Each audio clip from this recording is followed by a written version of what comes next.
Hello guys! Welcome to my YouTube channel.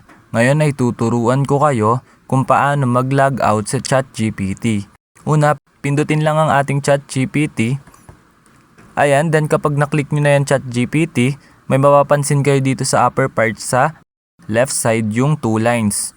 Which is, eto siya, kapag nakita nyo na, i-click nyo lang yung 2 lines na yan dito sa left side sa upper part. Ito, ayan, click lang natin yan. Then kapag naklik nyo na, ayan, mapapansin nyo naman ito sa baba. Pansinin nyo ito. Ayan, then kapag nakita nyo na yan, itong nasa baba, i-click nyo lang yan. Yan, click lang natin. Then kapag naklik nyo na, mapupunta na tayo dito sa settings. Then ang gagawin nyo lang is, pansinin nyo yung kababaan dito na nakasulat na sign out. Which is, eto siya. I-click nyo lang yung sign out na yan. Ayan, click lang natin.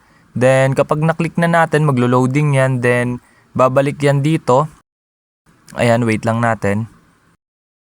Wait lang natin konti.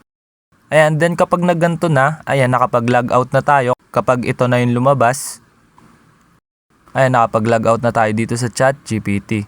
Ayun, ganun lang na mga dali mag-log out dito sa ChatGPT. Ayun lang. Thanks for watching. Subscribe me for more videos like this.